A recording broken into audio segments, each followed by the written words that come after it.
Assalamualaikum warahmatullahi wabarakatuh. Apa kabar anak-anak? Semoga senantiasa dalam keberkahan serta tetap semangat belajar. Pada pertemuan kita kali ini, materi yang akan kita pelajari adalah tentang puisi rakyat. Apa saja macam-macam puisi rakyat? Nah, kita akan pelajari lebih jauh dalam mata pelajaran Bahasa Indonesia kali ini bersama dengan Ustazah Darwati. Puisi rakyat merupakan warisan budaya bangsa yang wajib kita pelihara. Puisi rakyat berupa puisi, syair, dan gurindam. Pada unit ini, kita akan belajar tentang puisi rakyat yang berupa pantun. Apa itu pantun? Pantun adalah salah satu jenis puisi lama warisan dari nenek moyang kita yang kaya akan muatan nilai moral, agama, dan budi pekerti. Melalui pantun inilah para leluhur kita mewariskan nilai-nilai luhur dengan cara yang menghibur, segar, dan indah. Nah, melalui kesusastraan lama, kita dapat memahami nilai-nilai yang ingin diwariskan oleh para leluhur. Puisi rakyat berupa pantun, syair, gurindam, atau puisi rakyat yang berkembang di daerah tertentu. Pada acara-acara di televisi, kepiawaian membuat pantun masih menjadi andalan untuk melucu. Pada lagu-lagu juga masih ditemukan pantun. Sementara untuk gurindam dan syair, serta sastra lama yang lain agak kurang lagi kita dengarkan. Dalam dunia kesastraan kita memiliki warisan turun-menurun berupa cerita rakyat atau puisi rakyat yang tidak diketahui siapa pengarangnya. Karena merupakan hasil turun-menurun dan tidak diketahui siapa pengarangnya, puisi lama biasanya disampaikan dari mulut ke mulut. Puisi lama terlihat kaku karena terikat oleh aturan-aturan seperti jumlah kata dalam tiap baris, jumlah baris dalam tiap bait, dan juga pengulangan kata yang bisa di awal maupun di akhir saja, atau kita kenal dengan sebutan rima. Pada bagian ini puisi lama yang akan dibahas adalah pantun, syair, dan gurindam. Baik, yang pertama yaitu pantun. Apa itu pantun? Kalian mungkin pernah mendengarkan istilah ini atau pernah membuat pantun sebelumnya di kelas 7 atau 8? Baik, pantun adalah puisi Melayu yang mengakar dan membudaya dalam masyarakat. Pantun dikenal dengan banyak nama di berbagai bahasa di Nusantara. Misal, tonton dalam bahasa Tagalog, tuntun dalam bahasa Jawa, pantun dalam bahasa Toba, yang memiliki arti kurang lebih sama, yaitu sesuatu ucapan yang teratur, arahan yang mendidik, bentuk kesantunan. Pantun tersebar hampir di seluruh Indonesia. Fungsi pantun di semua daerah, misal di Melayu, Sunda, Jawa, atau daerah lainnya, sama, yaitu untuk mendidik sambil menghibur. Melalui pantun, kita menghibur orang dengan permainan bunyi bahasa, menyindir atau menegur bahwa sesuatu itu kurang baik secara tidak langsung, atau memberi nasihat. Ini bukan berarti kita tidak tegas kalau hendak mengatakan sesuatu, tetapi dapat dikatakan bahwa kita memiliki gaya tersendiri dalam mengungkapkan sesuatu. Nah, melalui pantun leluhur ini kita terkesan lebih santun untuk menegur atau menasihati seseorang secara tidak langsung agar orang tersebut yang kita tuju tidak merasa malu atau dipojokkan. Nah, ciri-ciri pantun dapat dilihat berdasarkan bentuknya. Ciri-ciri ini tidak boleh diubah. Jika diubah, maka pantun tersebut akan menjadi seloka, gurindam, atau bentuk puisi lama lainnya. Mari kita simak ciri-ciri pantun. Yang pertama, 1. Cirinya adalah tiap bait terdiri atas 4 baris. 2. Tiap baris terdiri atas 8-12 suku kata. 3. Rima akhir setiap baris adalah A, B, A, B. 4. Baris pertama dan kedua adalah sampiran. 5. Baris ketiga dan keempat adalah isi. Ustazah punya contoh, silakan diperhatikan. Air surut memungut bayam. Sayur diisi ke dalam kantung. Jangan diikuti tabiat ayam. Bertelur sebiji, riuh sekampung. Kita lihat, kita analisa berdasarkan ciri-ciri pantun sebelumnya ya. Nah, perhatikan dalam pantun ini ada berapa baris? Ada 4 baris atau 4 lari. Ada berapa suku kata? Coba kita cek di baris yang pertama.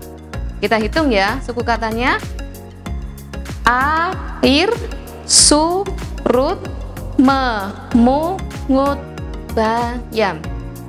Jumlahnya adalah 9 suku kata. Nah, kalian bisa menghitung untuk baris yang kedua, 3, dan 4. Kemudian kita lihat ciri yang ketiga. Rima akhir dari tiap baris adalah ABAB. Di baris ke-1, akhir pantun diakhiri dengan suku kata yam. Kemudian baris kedua tung, baris ketiga yam, dan baris keempat pung. Nah, begitu. Maka rimanya adalah ABAB. Ciri selanjutnya, baris 1 dan 2 adalah sampiran. Nah, ini tidak memiliki makna. Baru di baris yang ketiga dan 4 itu adalah isi. Berarti ini adalah inti dari apa yang ingin disampaikan oleh seseorang yang membuat pantun. Maka isi adalah bagian yang paling penting. Baik, kita beralih ke puisi rakyat selanjutnya, yaitu gurindam. Apa itu gurindam? Kalian pernah dengar istilah ini? Gurindam adalah puisi lama yang berasal dari negeri India. Istilah gurindam berasal dari bahasa India, yaitu kirindam, berarti mula-mula atau perumpamaan. Gurindam syarat dengan nilai agama dan moral. Tak dipungkiri bahwa gurindam bagi orang dahulu sangat penting dan dijadikan norma dalam kehidupan. Seperti apakah gurindam sebenarnya? Gurindam adalah puisi lama atau Melayu yang sangat penting sebagai warisan budaya. Contoh, perhatikan ya, gurindam berikut ini. Jika hendak mengenal orang yang baik perangai, lihat pada ketika bercampur dengan orang ramai. Kita analisa ciri-ciri gurindam berdasarkan contoh barusan. Ciri-ciri yang pertama, gurindam yaitu terdiri atas 2 baris dalam sebait. 2 ya baitnya. Baik, ciri kedua, tiap baris memiliki jumlah kata sekitar 10 sampai 14 kata. Ciri ketiga, tiap baris memiliki rima yang sama atau bersajak yang sama, yaitu AA, BB, CC, dan seterusnya. Dilihat ya, di baris pertama paling belakang diakhiri dengan rima I. Baris kedua juga sama I. Nah, itulah disebut dengan memiliki rima yang sama. Ciri yang keempat, merupakan satu kesatuan yang utuh. Antara baris 1 dan 2 merupakan satu kesatuan yang utuh, tidak terpisah. Bisa dipahami ya anak-anak? Kemudian ciri gurindam yang nomor 5, baris pertama berisi soal, masalah, atau perjanjian. Silakan dicek di baris pertama gurindam yang Ustazah sampaikan tadi, jika hendak mengenal orang yang baik perangai. Nah, ini berarti adalah soal ya, masalah, mengenali orang yang baik perangainya. Nah, ciri yang keenam, baris kedua berisi jawaban akibat dari masalah atau perjanjian pada baris pertama. Nah, isi atau maksud gurindam terdapat pada baris kedua. Jadi di baris pertama itu berupa persoalan, masalah. Di baris yang kedua berupa jawaban. Dan inilah isi atau maksud dari gurindam. Ciri yang terakhir, ciri ketujuh. Isi gurindam biasanya berupa nasihat, filosofi hidup atau kata-kata mutiara. Baik anak-anak, kita lanjut pada puisi rakyat yang ketiga, yaitu syair. Syair adalah salah satu puisi lama. Syair berasal dari Persia dan dibawa masuk ke Nusantara bersama dengan masuknya Islam ke Indonesia.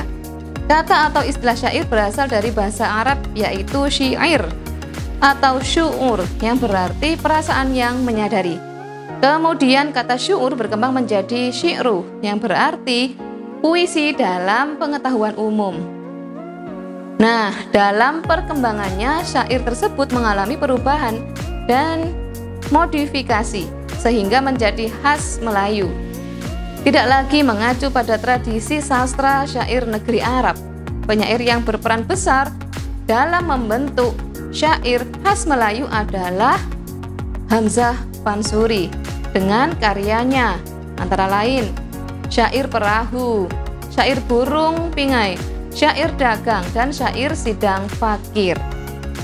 Nah, Ustazah punya contoh salah satu karya dari Hamzah Fansuri, yaitu syair perahu. Ya, ini berikut adalah cuplikan dari syair perahu. Inilah gerangan suatu madah, mengarangkan syair terlalu indah, membetuli jalan tempat berpindah, di sanalah iktikat diperbetuli sudah.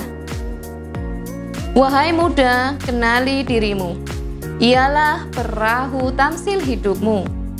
Tiadalah berapa lama hidupmu, ke akhirat jua kekal hidupmu. Nah, ini penggalan atau cuplikan syair dari Hamzah Fansuri yang berjudul Syair Perahu. Nah, dari contoh syair tadi, kira-kira apa ciri-ciri syair? 1. Setiap bait terdiri dari 4 baris. 2. Setiap baris terdiri atas 8 hingga 14 suku kata. 3. Bersajak a. Jadi bunyi terakhir atau suku kata terakhir mesti sama antara baris 1, 2, 3, 4 dan seterusnya. Kemudian ciri yang keempat, semua baris adalah isi. Ciri kelima, bahasa yang digunakan biasanya berupa kiasan. Nah, anak-anak, itu tadi 3 macam atau 3 jenis puisi lama. Sekarang Ustazah punya latihan soal nih, silakan disimak. Baik, perhatikan pantun berikut. Ikan nila dimakan berang-berang, jika berada di rantau orang, katak hijau melompat ke kiri, baik-baik membawa diri. Larek pantun tersebut akan menjadi pantun yang baik jika disusun dengan urutan. Nah, ada pilihan 4 ya, A, B, C, D. Silakan dilihat kembali ciri-ciri dari pantun. Kira-kira apa jawabannya? Apakah jawaban A? 1, 4, 2, 3. Ikan nila dimakan berang-berang. Kemudian yang keempat, baik-baik membawa diri. Kemudian yang kedua, jika berada di rantau orang. Yang ketiga, katak hijau melompat ke kiri. Apakah sudah pas? Sudah sesuai? Ingat ciri-ciri pantun. Rimanya, sajaknya yaitu AB, AB. Baris 1 dan 2 haruslah sampiran dan baris ketiga 4 adalah isi. Nah, manakah dari 4 larik yang acak ini yang merupakan sampiran? Apakah jawaban B? Kalau jawaban A bukan ya. Nah, kalau jawaban B, 2 jika berada di rantau orang, apakah ini sampiran? Bukan. Maka jawaban B salah. Apakah jawaban C? 1, 3, 2, 4. Nah, dimulai dengan ikan nila dimakan berang-berang. Kemudian 3, kata hijau melompat ke kiri. Nah, ini adalah sampiran. Ingat, sampiran itu tidak memiliki makna. Yang memiliki makna adalah bagian isi, baris 3 dan 4. Kita lanjutkan tadi ya, untuk jawaban C, 1, 3, 2 jika berada di rantau orang.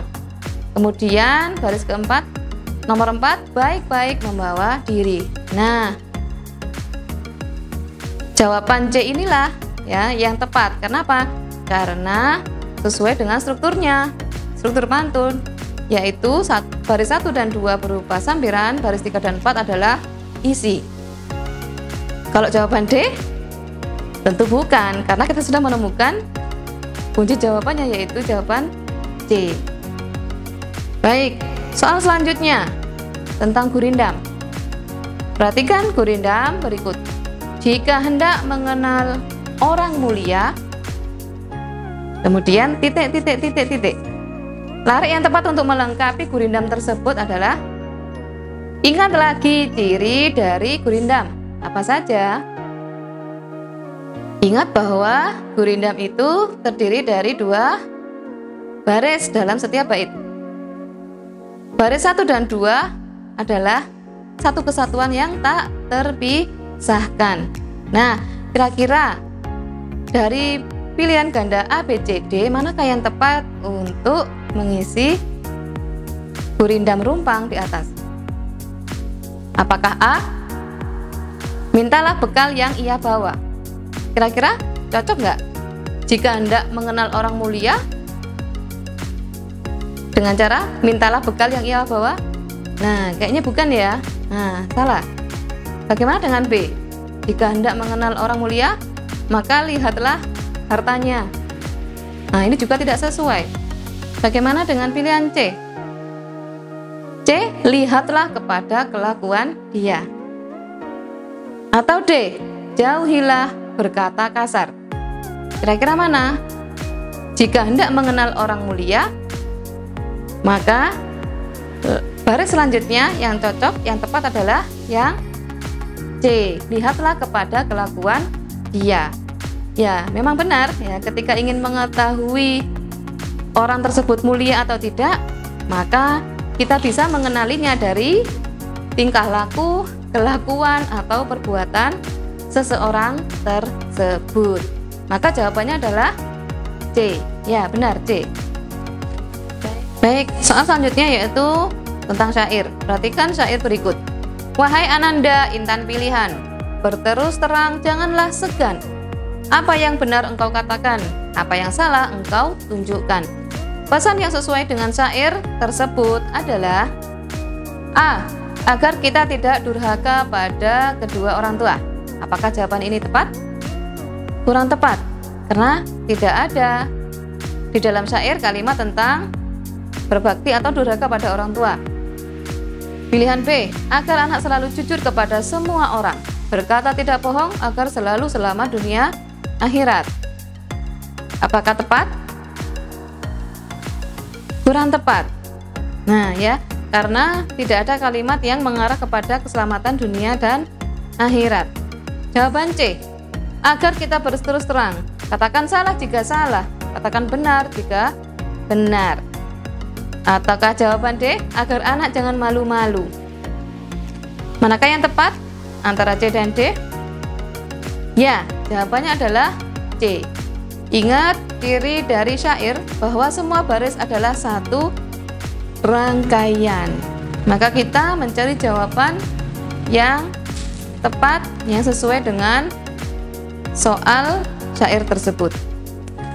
Baik anak-anak, itu tadi penjelasan tentang puisi rakyat.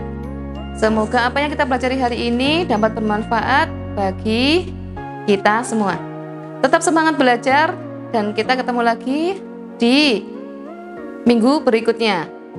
Terima kasih sudah sampaikan. Wassalamualaikum warahmatullahi wabarakatuh.